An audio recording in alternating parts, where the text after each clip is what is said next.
So, someone asked what the everyday implications of enactivism would be for our day-to-day interactions with others and our basic understanding of the world. And I just watched Pyrrho's video, I Dream, Therefore I Am, about the nature of existence and whether we can know if the world out there is physical or not. And that was really a perfect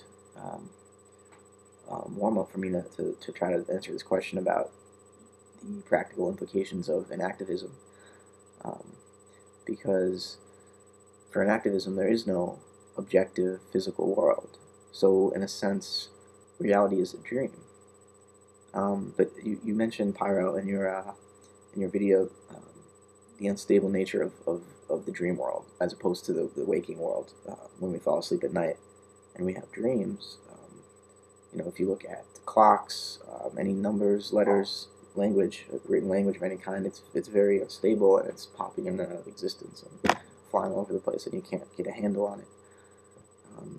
Whereas in the waking world, things maintain a sense of permanency, and constancy, and so we can read books, we can tell what time the digital clocks say, light switches works, and so forth. The world is very stable, and it follows these very predictable laws and habits. And we're therefore led to believe that an objective external world exists out there that we are subject to, that we have to react to, and that it's the boss, and we are the prisoners, basically. I wanted to bring in the notion of structural coupling, which is a way of that enactivists describe why it is that the so-called physical world is so constant and so stable, and it's because they say that our minds are structurally coupled to the world.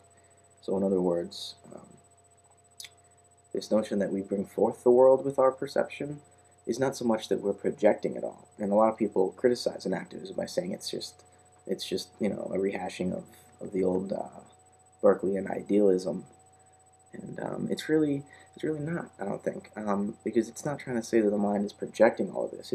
It's perfectly well aware that there is this world out there that follows these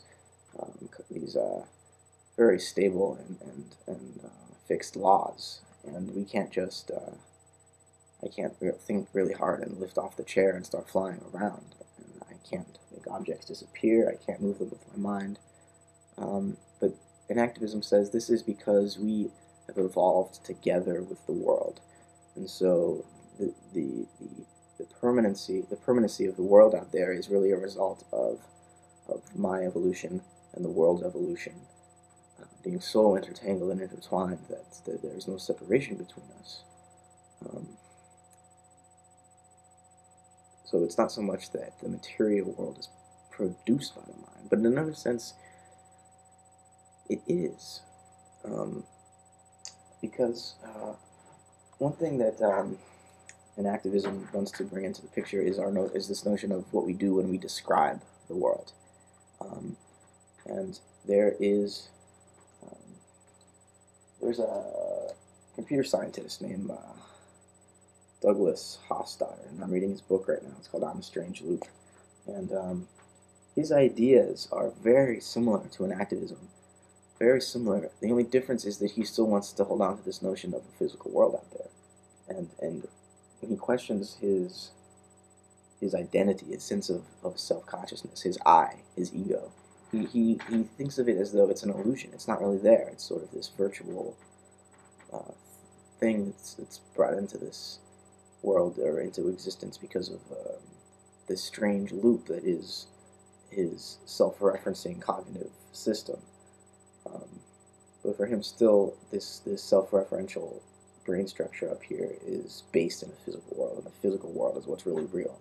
And while we may, because of this emergent property in the brain called mind, exist in a world of beliefs and meanings and colors and ideas and love and all of these higher level properties that can't be reduced to matter, while we may live there in that world and have to make use of a descriptive language to interact with others and to make sense of what we're doing here, that's still, all of that is reducible to the lower level, because the physical properties of the world, um, the fact that atoms make up all the structure, and the fact that there are four basic forces that govern everything in the universe,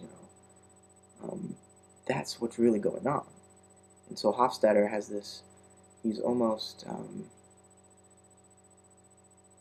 he sees life as a very beautiful thing, and the book is very personal. It's almost a biography, and he gives personal, real-life examples from his own past to explain the theories he's trying to get across. And it seems he's not led an easy life. His wife died about a decade ago, I think, and it threw him into this self-conscious reverie, I guess, and it really helped him form his theories of what the self is and what the I is. But he's very resigned to the notion that I'm not really real. I'm not real. And I mean, enactivism is based on a Buddhist epistemology, a Buddhist background, in the sense that it agrees also that there's no I, or the I is just virtual. The self is virtual, but really you can't. As soon as you look for it, it's gone. It's not there. There's not a self in the mind anywhere. There's not a self in our phenomenological experience. There's not a self anywhere. But the one thing that enactivism allows for, it doesn't resign our existence to these blind physical laws. It wants to say, no, your individual self is an illusion. But there is this other real self, and that's where the phenomenological aspect of enactivism comes in. If you get to the root of your actual first-person experience in this world, you will see that, oh, there is a sense of self that's very real, and you can't reduce it away to anything. But it's not your sense of being an individual. It's not your I, your ego. It's more of a mystical level of oneness with everything that is arising. And, enactivism is based on that idea being legitimate. And so instead of saying, oh, I'm just an illusion and I don't really exist, and, I'll go about my life dealing with love and marriage and all these relationships and taking the progress of the human race seriously and making the world a better place and all this stuff, but really, I know it's all causal laws and there's nothing I can do and blah, blah, blah. And activism wants to get rid of that sort of, there are extreme versions of it where it's like nothing matters and who gives a fuck. That's kind of nihilistic, whereas Hofstadter is not really nihilistic. He loves life and he finds lots of things beautiful. He loves classical music and he's very cultured and so he's not so much nihilistic, but he still is resigning himself, I think, to a limited perspective on himself, capital S self, his greater self. Let's get back to talking about the physical world. Hofstadter wants to say that all those emergent properties that we talk about, like love and meaning and stuff, these are ways of describing reality, and they therefore aren't real, like the physical stuff, the atoms and the forces and stuff, the mass of emotion. Those are the real things. But he doesn't seem to. From my perspective, I hear that and I say, well, wait a minute. All of that physical stuff, that's description too. We don't see atoms, we don't see forces. Sure, you drop a ball, it's going to fall, and you say, oh, there, proof of gravity. But that's not proof of this abstract concept. That's proof that the ball falls. That's proof of what I see. It's not proof of this abstract law. That law is a description that abstracts from the reality. So it's just as much a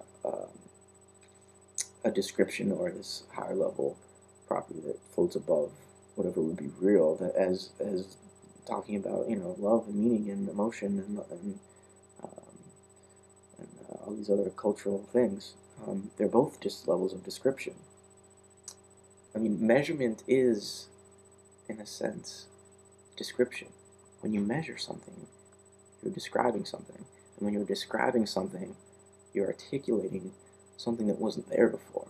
You're pointing it out. You're drawing attention to it. And by drawing attention to it, it becomes real. It becomes an aspect of the world.